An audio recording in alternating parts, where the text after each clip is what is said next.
Like it goes to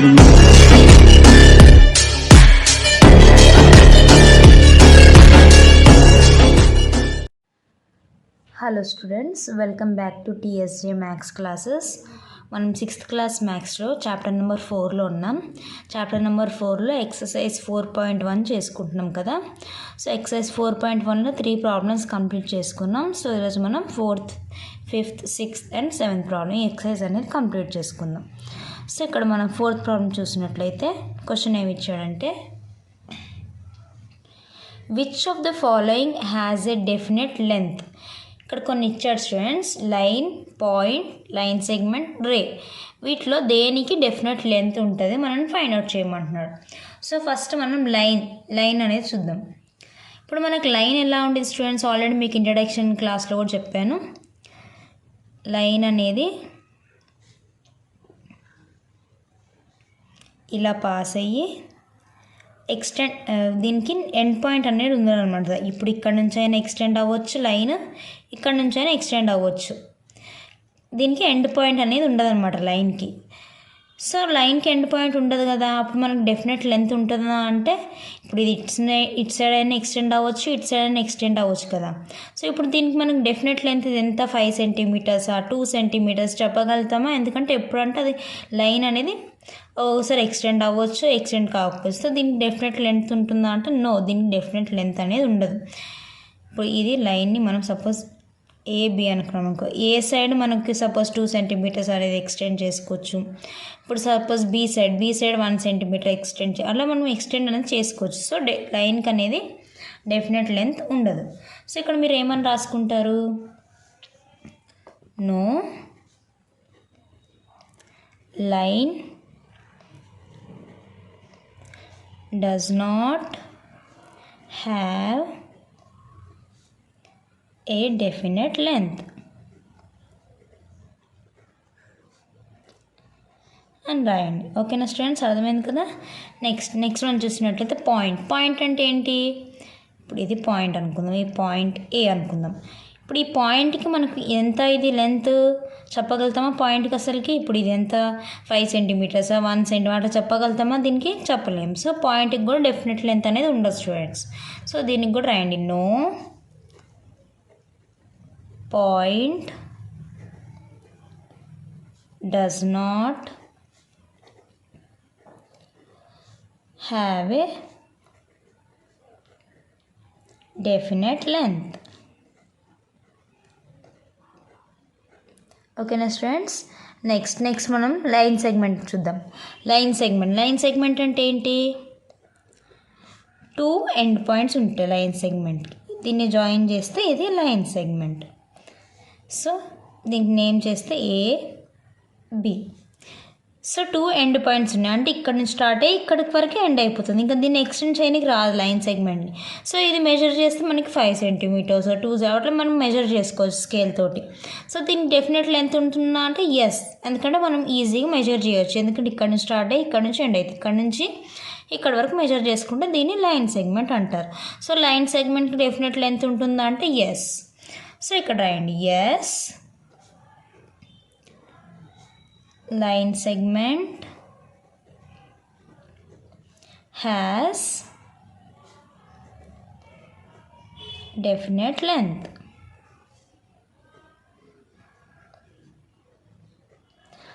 అర్థమైంది కదా students. Next మనం రే చూద్దాం. రే అంటే ఏంటి, ఫస్ట్ ఒక పాయింట్ నుంచి స్టార్ట్ అవుతుంది, నెక్స్ట్ ఇంకా దీనికి ఎండ్ పాయింట్ అనేది ఉండదు అనమాట. దీన్ని రే అంటారు. అర్థమైంది కదా స్టూడెంట్స్. ఇప్పుడు దీనికి మనం నేమ్ చేస్తే ఏ బి. సో ఏ దగ్గర నుంచి స్టార్ట్ అయ్యి బి అనేది ఎక్కడి వరకు ఎక్స్టెండ్ అయితే తెలియదు, దీన్ని రే అంటారు అనమాట. సో రేకి ఇప్పుడు మనం ఇక్కడ నుంచి స్టార్ట్ అయ్యి ఎక్కడ ఎండ్ అవుతుంది మనకు తెలియదు, కాబట్టి దీనికి కూడా డెఫినెట్ లెంత్ అనేది ఉండదు రేకి. సో రేకి కూడా మనకు no ray does not have a definite length అని రాయండి. ఓకేనా స్టూడెంట్స్, అర్థమైంది కదా. ఫోర్త్ ప్రాబ్లం మనకి line, point, line segment, ray వీటిలో దేనికి డెఫినెట్ లెంత్ ఉంటుందో మనం ఫైండ్ అవుట్ చేయమంటున్నాడు. సో ఇది ఫోర్త్ ప్రాబ్లమ్ స్టూడెంట్స్, అర్థమైంది కదా. నెక్స్ట్ మనం ఫిఫ్త్ ప్రాబ్లం చూద్దాం. ఫిఫ్త్ ప్రాబ్లం చూడండి స్టూడెంట్స్. ఫిఫ్త్ ప్రాబ్లమ్ మన క్వశ్చన్ ఏమి ఇచ్చాడంటే how many end points do the following have. ఇక్కడ కూడా అంతే, లైన్ సెగ్మెంట్, రే, లైన్ ఇచ్చాడు. వీటికి ఎన్ని ఎండ్ పాయింట్స్ ఉంటాయో అడుగుతున్నాడు. సో ఫస్ట్ లైన్ సెగ్మెంట్ చూద్దాం. ఇప్పుడు లైన్ సెగ్మెంట్కి మనం చూసినట్లే ఇది కదా లైన్ సెగ్మెంట్ అంటే ఒక పాయింట్ నుంచి ఇంకో పాయింట్కి ఎండ్ అవుతుంది. సో దీనికి ఎన్ని ఎండ్ పాయింట్స్ ఉన్నాయి? 1, 2 ఇవే కదా స్టూడెంట్స్ ఎండ్ పాయింట్స్ అంటే. 2 ఎండ్ పాయింట్స్ ఉన్నాయి, ఇక్కడ ఒకటి, ఇక్కడ ఒకటి. సో లైన్ సెగ్మెంట్కి ఎన్ని ఎండ్ పాయింట్స్ ఉన్నాయి? 2 ఎండ్ పాయింట్స్. ఇక్కడ రాయండి 2 ఎండ్ పాయింట్స్. అర్థమైందా స్టూడెంట్స్? నెక్స్ట్ రే చూద్దాం. రే ఇక్కడ నుంచి స్టార్ట్ అయ్యి ఇంకో దానికి ఎండ్ పాయింట్ అనేది ఉండదు. సో దీనికి ఎన్ని ఎండ్ పాయింట్స్ ఉన్నాయంటే ఇక్కడ నుంచి స్టార్ట్ అవుతుంది కాబట్టి ఇది ఒక ఎండ్ పాయింట్. ఇంక ఇక్కడ ఎండ్ పాయింట్ ఉందా? లేదు. సో దీనికి ఎన్ని ఎండ్ పాయింట్స్ ఉన్నాయి? ఓన్లీ 1. సో ఇక్కడ రాయండి 1 ఎండ్ పాయింట్. అర్థమైందా స్టూడెంట్స్? సో రేకి ఎన్ని ఎండ్ పాయింట్స్ ఉన్నాయంటే ఓన్లీ 1. సో ఇక్కడ ఎక్స్టెండ్ అవ్వచ్చు కాబట్టి దీనికి ఎండ్ పాయింట్ అనేది లేదు. నెక్స్ట్ లైన్ చూసినట్లయితే మనకి ఇది లైన్కి ఎండ్ పాయింట్ అనేది ఉండదు. ఇటు సైడ్ నుంచి ఎక్స్టెండ్ అవ్వచ్చు, ఇటు సైడ్ నుంచి కూడా ఎక్స్టెండ్ అవ్వచ్చు. సో లైన్కి ఎండ్ పాయింట్ ఉందా? No end points. So no end point. No end point అని రాసుకోవచ్చు, లేకపోతే నన్ అని కూడా రాసుకోవచ్చు. Anything is correct. సో లైన్కి ఎండ్ పాయింట్ అనేది ఉండదు. అర్థమైంది కదా స్టూడెంట్స్? సో ఇది ఫిఫ్త్ ప్రాబ్లం అనమాట. నెక్స్ట్ ప్రాబ్లం చూద్దాం. నెక్స్ట్ 6th ప్రాబ్లం చూడండి స్టూడెంట్స్. 6th క్వశ్చన్ ఏమి ఇచ్చాడంటే right true or false. So true or false ఇచ్చాడు. సో ఫస్ట్ వన్ చూసినట్లయితే a line has no end point. Line అంటే ఇదే కదా స్టూడెంట్స్, ఇది లైన్. సో లైన్కి ఎండ్ పాయింట్ అనేది లేదు అంటున్నాడు. కరెక్టే కదా. ఇప్పుడు దీనికి ఎండ్ పాయింట్ ఉందా? ఎండ్ పాయింట్స్ అనేవి లేవు లైన్కి. సో లైన్కి నో ఎండ్ పాయింట్స్. ట్రూయే కదా స్టేట్మెంట్. సో ట్రూ అని రాయండి. లైన్కి ఎండ్ పాయింట్స్ లేవు, true. Next ray is a part of A line. ఇప్పుడు రే ఉంది. రే అంటే ఇదేనా స్టూడెంట్స్? ఇది రే. ఇప్పుడు ఇదేంటి? ఇది లైనేనా? సో రే అనేది ఒక పార్ట్ ఆఫ్ లైనేనా? అవును, ఎందుకంటే లైన్ నుంచి మనకి రే వస్తుంది. So ray is a part of line. So ఇది కూడా ట్రూ స్టేట్మెంట్. అర్థమైందా స్టూడెంట్స్? ఎందుకంటే లైన్ లేకుండా మనం రే అనేది ఫామే అవ్వదు. సో ఇది కూడా true statement. Next a line segment has no definite length అంటున్నాడు. ఇప్పుడు ఇది లైన్ సెగ్మెంట్. ఇప్పుడు ఇది మనం మెజర్ చేయొచ్చు కదా లైన్ సెగ్మెంట్ని, ఎందుకంటే ఇక్కడ నుంచి స్టార్ట్ అయ్యి ఇక్కడ నుంచి ఇక్కడ వరకు ఎండ్ అవుతుంది. సో ఇది ఎంత ఉందో మెజర్ చేయడానికి మనం స్కేల్తో మెజర్ చేయొచ్చు. సో దీనికి డెఫినెట్ లెంత్ ఉంది, కానీ ఇక్కడ ఏమి ఇచ్చాడు? నో డెఫినెట్ లెంత్ అని ఇచ్చాడు. స్టేట్మెంట్ రాంగ్ ఇచ్చాడు, నో అని ఇచ్చాడు కాబట్టి ఇది ఫాల్స్. అర్థమైందా స్టూడెంట్స్? ఇది false statement. Next a line segment has only 1 end point. Line segment ఇప్పుడే చెప్పుకున్నాం. లైన్ సెగ్మెంట్ ఇది. లైన్ సెగ్మెంట్కి ఎన్ని ఎండ్ పాయింట్స్ ఉన్నాయి? 2 ఎండ్ పాయింట్స్ ఉంటుంది. ఇక్కడ నుంచి స్టార్ట్ అయ్యి ఇక్కడతో ఎండ్ అవుతుంది. సో ఇక్కడ ఒక ఎండ్ పాయింట్, ఇక్కడ ఒక పాయింట్. సో 2 ఎండ్ పాయింట్స్ ఉన్నాయి, కానీ ఇక్కడ ఏమి ఇచ్చాడు? ఓన్లీ 1 అని ఇచ్చాడు. సో ఇది కూడా ఫాల్స్ స్టేట్మెంట్. అర్థమైందిగా స్టూడెంట్స్? నెక్స్ట్ వన్ చూద్దాం. We can draw many lines through a point. ఇప్పుడు ఒక పాయింట్ నుంచి మనం మెనీ లైన్స్, చాలా లైన్స్ డ్రా చేసుకోగలుగుతామా అంటున్నాడు. ఎస్.